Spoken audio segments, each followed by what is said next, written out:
Bismillahirrahmanirrahim. Assalamualaikum warahmatullahi wabarakatuh. Perkenalkan, nama saya Ijal Diaul Haq dari jurusan Teknik Pertambangan Unisba. Saya di sini akan memaparkan hasil penelitian saya yang berjudul proses pembakaran menggunakan co-firing sistem fluid bed dengan pencampuran antara batu bara dan kayu alam toro sebagai energi baru terbarukan untuk bahan bakar PLTU ABC.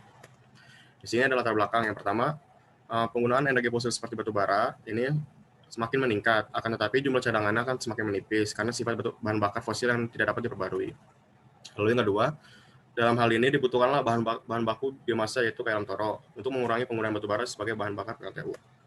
Lalu yang ketiga, pada penelitian ini dilakukanlah simulasi pembakaran dengan metode co-firing atau pembakaran campuran dua material berbeda dengan sistem fluid bed untuk menguji kualitas dari campuran batu bara dan kayu alam toro. Bahan baku kayu alam toro ini mengevaluasi kinerja PLTU untuk mengurangi penggunaan batu bara dan mengurangi pencemaran udara. Di sini ada maksud dan tujuan. Yang pertama, maksud dilakukannya kegiatan penelitian ini yaitu untuk mengetahui pengaruh batu bara dan kayu alam toro untuk dimanfaatkan pada kinerja PLTU dalam menggunakan metode co-firing dengan sistem fluid bed dalam mengurangi penggunaan bahan bakar fosil dan pencemaran lingkungan. Di sini ada tujuan. Yang pertama, mengetahui karakteristik dari kayu alam toro. Yang kedua, mengetahui suhu optimal dari pencampuran. Yang ketiga, mengetahui rasio pencampuran optimal. Yang keempat, mengetahui kinerja dari PLTU. Di sini ada metodologi penelitian, di mana metode penelitian ini dimulai dari pengambilan data. Yang pertama ada data primer dan data sekunder. Data primer ini berupa kayu alam toro dan batu bara. Lalu keduanya ini dilakukan pencampuran, lalu dilakukan proses co-firing. Terus dari data primer dan sekunder ini dilakukan pengolahan data. Lalu ada pembahasan, lalu ada kesimpulan dan saran. Di sini ada diagram alih proses penelitian, yang dimana dimulai dari batu bara dan kayu alam toro dilakukan pencampuran, lalu didapatkan hasil pengolahan data, lalu proses co-firing dengan suhu 850, 900, dan 950. Lalu ada pengambilan data komposisi gas dan pengamatan bed material. Di sini ada sekitar rangkaian co-firing. Lalu ada hasil analisis laboratorium. Di sini ada analisis laboratorium proximat. Ini merupakan analisis proximat dari batu bara dan kayu alam toro. Ini ada suatu perhitungannya. Di sini adalah grafik dari analisis proximat pencampuran, yang dimana ada 5% kayu alam toro, 15% kayu alam toro, 25% kayu alam toro, dan 50% kayu alam toro. Di sini ada analisis laboratorium ultimat.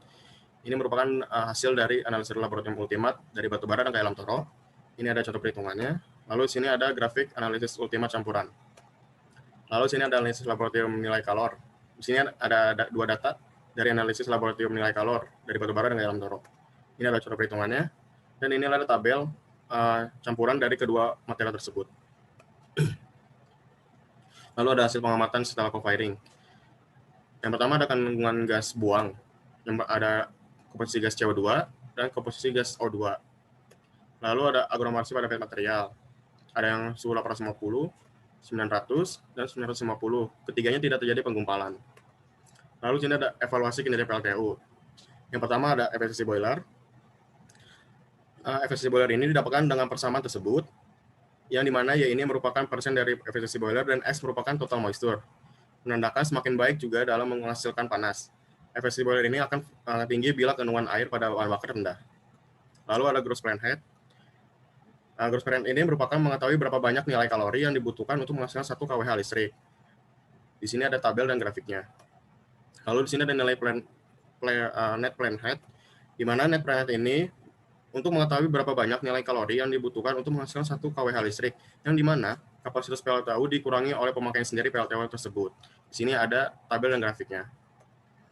Lalu ada emisi gas CO2. Yang pertama ada emisi gas CO2 skema normal. Ini adalah contoh perhitungannya. Emisi gas CO2 ini untuk mengetahui hasil gas buang dari PLTU tersebut. Di sini ada hasil tabel dan grafiknya. Lalu ada emisi CO2 skema karbon netral. Ini adalah contoh perhitungannya. Di sini ada tabel dan grafiknya. Lalu ada kesimpulan. Yang pertama, kualitas kayu alam toro dilihat pada kadar total moisture sebesar 9,52%. Akan meningkatkan efisiensi boiler. Lalu karbon sebesar 44,36% akan menciptakan panas yang cukup. Nilai kalori yang dihasilkan lebih rendah dari batu bara sebesar 4.140 kilokalori per kilogram. Dan nilai voltmeter sebesar 75,24%, termasuk dalam pengapaian yang baik. Yang kedua ada suhu yang optimal, yang digunakan ada 950. Pada suhu tersebut tidak terjadi aglomerasi atau penggumpalan pada bed material yang menandakan terjadinya proses fluidasi yang baik, sehingga bed material dapat mengabsorpsi panas dan mengkonversi energi dengan baik, yang mana ketika diaplikasikan pada pembangkit listrik tenaga uap tidak menimbulkan masalah operasional. Lalu yang ketiga ada komposisi optimum, pencampuran rasio ke dalam taro sebesar 15%. Dapat menunjang kebutuhan PLTU karena seiring penambahan rasio nilai fix karbon, nilai kalor dan kadar karbon berkurang yang membuat pembakaran tidak optimal, namun dalam efisien dalam mengurangi pencemaran lingkungan. Lalu yang keempat ada rasio campuran 15 yang diaplikasikan ke PLTU ABC didapatkan hasil sebesar nilai efisiensi boiler meningkat 82,09%. Terus ada nilai heat rates semakin menurun dari nilai GPHR 2.412 kilokalori per kWh dan nilai NPHR sebesar 2.906 kilokalori per kWh. Lalu sini ada nilai faktor emisi CO2 untuk skema normal sebesar 1,15 kg CO2 per kWh dan skema karbon netral sebesar 0,85 kilo CO2 per kWh, yang mana dengan meningkatnya efisiensi boiler akan mengurangi emisi CO2. Di sini ada saran yang pertama, perlu dilakukan pengujian lebih lanjut tentang teknologi co-firing dengan variabel yang berbeda karena dapat mengurangi penggunaan batu bara. Yang kedua, pengujian kinerja PLTU sebaiknya dilakukan secara manual dengan alat agar dapat melakukan perbandingan hasil secara perhitungan dan langsung. Hasil ini dan faktor yang mempengaruhi kinerja alat akan beragam sehingga dapat menganalisa secara menyeluruh penggunaan dalam taro ini ketika diaplikasikan ke pembangkit listrik tenaga uap. Sekian, terima kasih dari pemaparan dari saya. Kurang lebihnya mohon maaf. Wassalamualaikum warahmatullahi wabarakatuh.